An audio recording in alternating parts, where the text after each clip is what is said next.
္ဂလာပါရှင်ကျမတို့ရဲ့ခေတ်သစ် Daily News Channel လေးကနေပြန်လည်ကြိုဆိုလိုက်ပါတယ်ကျမတို့ရဲ့ channel ကနေပြီးတော့နောက်ဆုံးရမြန်မာနိုင်ငံသတင်းတွေကိုတင်ဆက်ပေးနေတာဖြစ်ပါတယ်ရှင်ဒီကနေ့မှာပထမဦးဆုံးတစ်ပုဒ်အနေနဲ့ချောင်းမြို့နယ်ထွေအုံရုံနဲ့ဘောလုံးခွင်းတွဲမှာလက်နက်ကြီးများနဲ့ရန်တမ်းပစ်ခတ်နေတဲ့ဆဲအုပ်စုကိုဒရုန်းနဲ့ပုံကျဲတိုက်ခိုက်မှုထိခိုက်ဒေဆုံးမှုရှိနိုင်တဲ့ဆွေသတင်းကိုတင်ဆက်ပေးသွားတော့မှာဖြစ်ပါတယ်ရှင်စကိုင်းတိုင်းဒေသကြီး6ဦးမြို့ထွေအုံရုံနဲ့ဘောလုံးကွင်းတွင်းမှာလက်နက်ကြီးများနဲ့ရန်တမ်းပစ်ခတ်နေတဲ့ဆဲအုပ်စုကိုဒရုန်းနဲ့ပုံကျဲတိုက်ခိုက်ခဲ့ရမှာစစ်သားများထိခိုက်ဒေဆုံးမှုရှိနိုင်ကြောင်းစကိုင်းခရိုင်အမှတ်185ဒရုန်းတပ်ရင် STDF တပ်ဖွဲ့မှမြေပြင်ထောက်လှမ်းရေးတာဝန်ခံရဲဘော်မာဝီကပြောပြခဲ့တာဖြစ်ပါတယ်ဒီဇင်ဘာလ10ရက်နေ့မွန်းလွဲ2နာရီမှ2နာရီမိနစ်30ချိန်ထိ6ဦးမြို့ထွေထွေအုပ်ချုပ်ရေးမှူးရုံးနဲ့ဘောလုံးကွင်းတွင်းမှာလက်နက်ကြီးများနဲ့ရန်တမ်းပစ်ခတ်နေတဲ့အကြမ်းဖက်ဆဲအုပ်စုကိုFish Wind Drone များဖြင့်ဘုံ6လုံးကျဲချတိုက်ခိုက်ခဲ့ရမှာစစ်သားများထိခိုက်ဒေဆုံးမှုရှိပြီးပြစ်ခတ်နေတဲ့လက်နက်ကြီးများချထားခဲ့ကစခန်းတွင်ပြေးဝင်သွားကြကြောင်းသိရပါတယ်။ကျွန်တော်တို့ဘုံ6လုံးချခဲ့တာပါလက်နက်ကြီးအထိုင်စခန်းကစစ်သားတွေကဘုံကျတာနဲ့စခန်းထဲကိုပြေးဝင်သွားတယ်လို့သိရတယ်။လက်နက်ကြီးပြစ်ခတ်တာလည်းရက်သွားတယ်ဆက်မပစ်တော့ပါဘူး။ည9နာရီကျော်မှပြန်ပစ်ပါတယ်။အထိခိုက်ကတော့ရှိနိုင်ပါတယ်။အတိအကျတော့မသိရသေးဘူးလို့စကိုင်းကန်အမတ်185 drone တပ်ရင် STDF တပ်ဖွဲ့မှမြေပြင်ထောက်လှမ်းရေးတာဝန်ခံရဲဘော်မာဝီကပြောပြခဲ့တာဖြစ်ပါတယ်။အဆိုပါတိုက်ခိုက်မှုကိုတော့စကိုင်းခရိုင်အမတ်185 drone တပ်ရင် STDF, CHU PDF နဲ့ Hawk Gorilla Force တို့ပူးပေါင်းကလှုပ်ဆောင်ခဲ့ခြင်းဖြစ်ပြီးတော့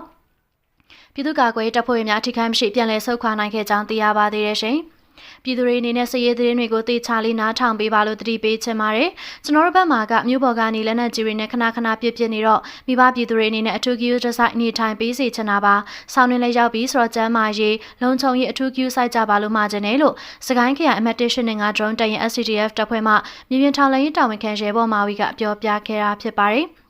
စစ်တပ်ကလက်ရှိချိန်မှာချောင်းမြို့နယ်ကြီးကုန်းကျေးရွာသို့စစ်ကြောင်းထုံးဝင်ရောက်လာပြီးတဲ့နောက်တန်ဃာတော်များနဲ့ပြည်သူများကိုတပ်ဖြတ်ခြင်းကျေးရွာကိုမိရှို့ခြင်းနဲ့ပြည်သူပိုင်ဖိုးထံပစ္စည်းများကိုလျှို့ဝှက်ခြင်းများလှုံ့ဆော်နေတဲ့အတွက်ထောင်ချီသောပြည်သူများမှစစ်ပေးရှောင်ဒေသခံပြည်သူများကပြောပြခဲ့ကြပါသေးတယ်။ဒုတိယတစ်ပုဒ်အနေနဲ့တင်ဆက်ပေးသွားမှာလေးကတော့အင်အားရချီတဲ့ထီးဆဲမဲဟွာစစ်ကြောင်း KNL တပ်မဟာလေးနဲ့ပြန်လည်ပူးပေါင်းခဲ့တဲ့ဆိုတဲ့သတင်းပဲဖြစ်ပါတယ်။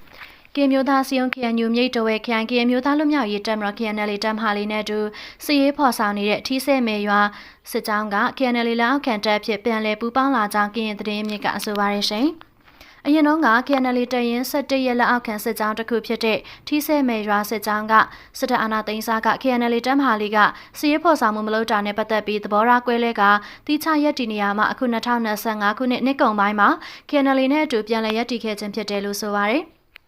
အာဏာသိမ်းပြီးတဲ့နောက်ပိုင်းမှာ2021-22အဲ့ဒီနှစ်ဝန်းကျင်မှာကျွန်တော်တို့တပ်မဟာလေးလက်အောက်ခံရှိတဲ့တရင်တွေစစ်စင်ရေးမဖော်ဆောင်တဲ့အပိုင်းရှိနေတော့အောက်ခြေကရဲဘော်တွေတော့လဲခေါ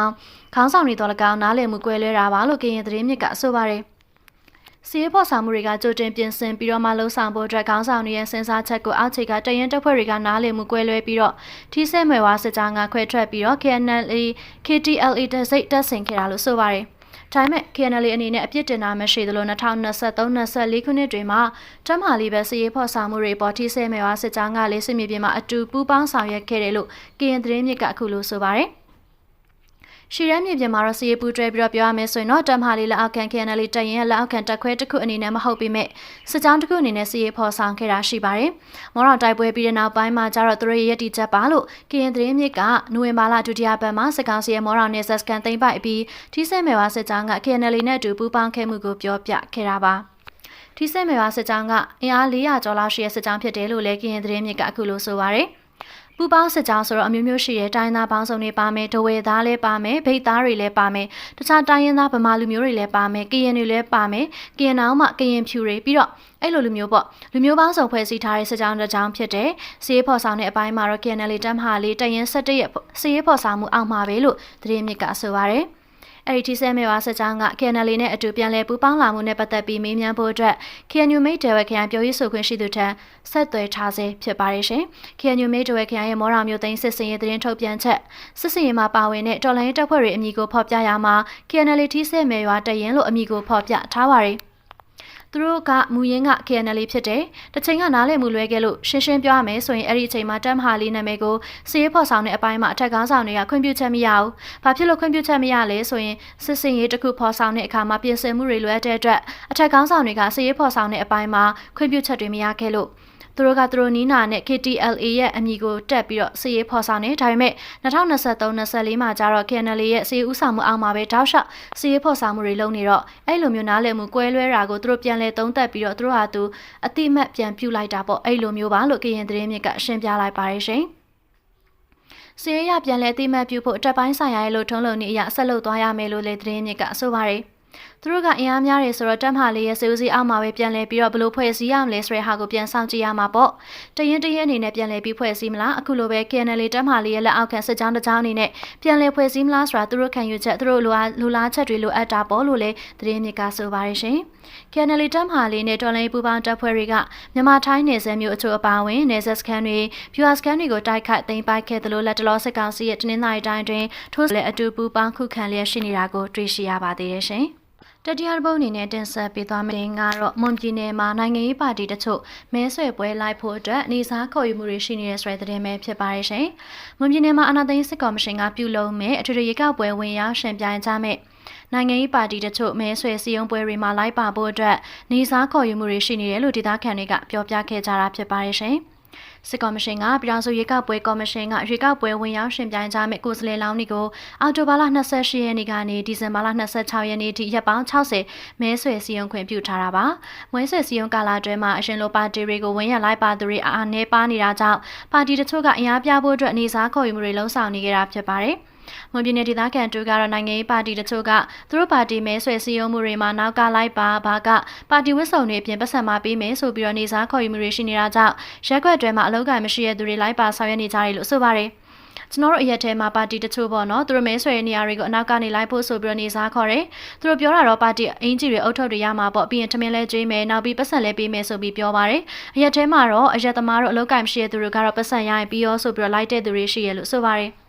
်ပါတီကိုဝင်ရဖို့အတွက်နေစားခေါ်ယူတဲ့နေရာမှာအသက်အရွယ်လိုက်ကျပ်1000ဝန်းကျင်ကနေကျပ်1000ခွဲဝန်းကျင်ထိပေးပြီးခေါ်ယူတာရှိသလိုတချို့တွေကိုတော့နောက်နေမလိုက်မှာဆိုရင်လည်းအတွက်တရက်စာကြိုတင်ငွေထုတ်ပေးတာတွေလည်းရှိရလို့သူကဆက်ပြောပါတယ်စုံစမ်းမေးမြန်းမှုတွေအရာတော့မဲဆွယ်ပွဲလိုက်ဖို့နေစားခေါ်ယူမှုတွေကိုအမျိုးသားအကျိုးစီးပွားတိုးတက်ရေးပါတီပြည်သူ့ရှေ့ဆောင်ပါတီမြန်မာနိုင်ငံတောင်သူလယ်သမားဖွံ့ဖြိုးတိုးတက်ရေးပါတီအပြင်ပြည်ထောင်စုကြံ့ခိုင်ရေးနဲ့ဖွံ့ဖြိုးရေးပါတီကအစခေါ်ယူနေလို့သိရပါတယ်ရှင